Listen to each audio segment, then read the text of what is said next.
Good morning. Today is August the 4th, 2024. My name is Carol.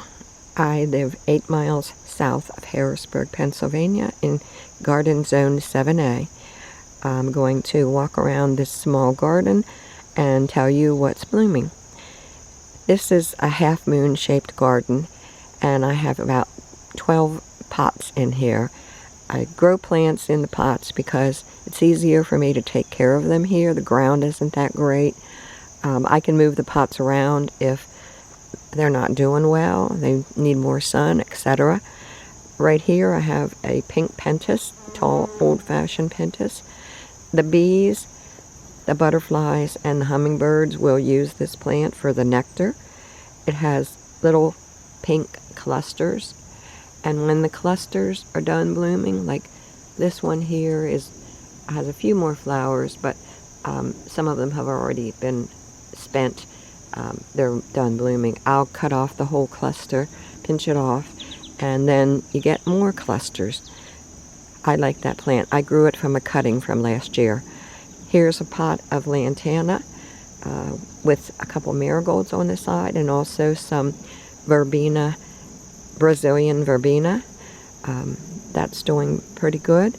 I like to keep the spent flower clusters cut off, pinched off, to get more flowers and promote more flowers. There's a pot of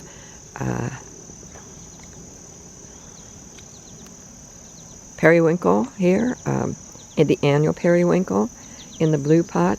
And here's another pot of lantana. This one isn't blooming nearly as well as some of the other ones, and it does have some buds.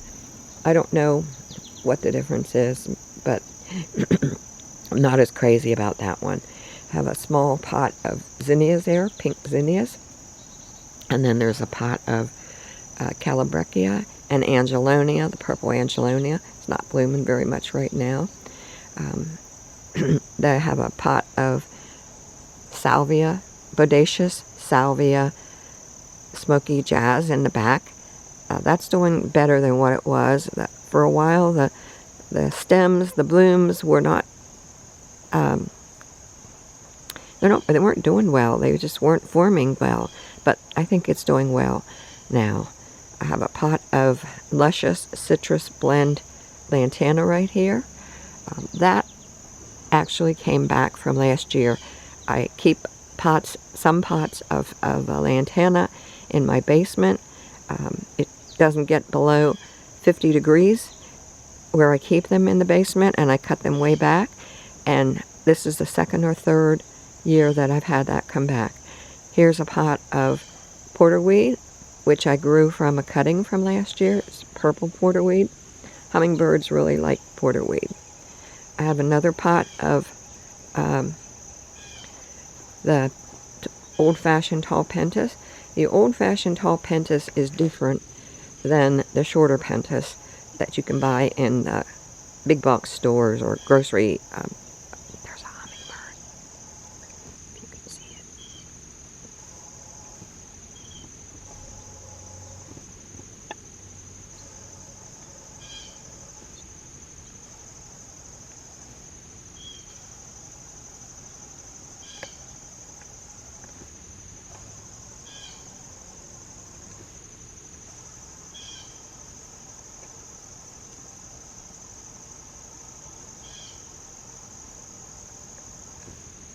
Well, that was a treat.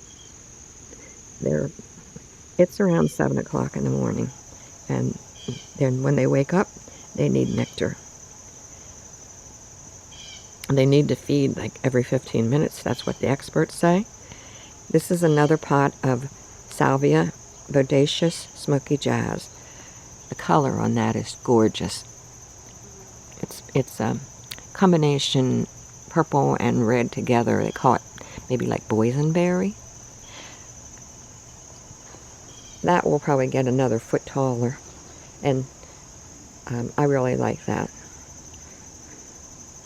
I grew that from a cutting from last year.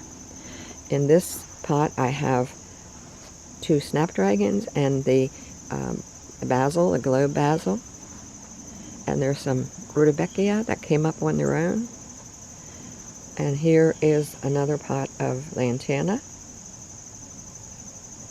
And the other thing that I have in this garden is a mandevilla or diplodemia, pink one, and I grew that, overwintered that.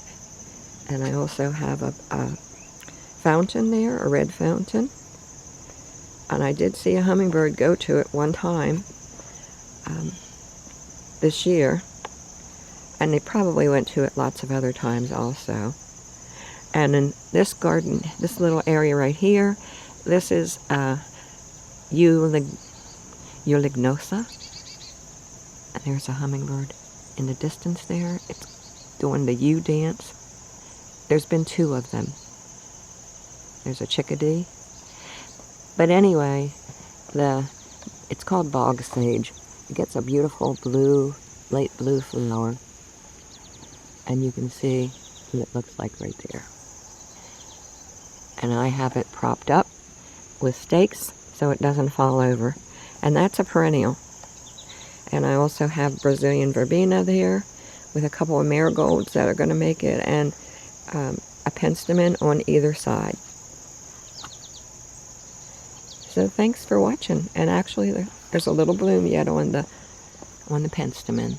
That rebloomed several times. Have a good day.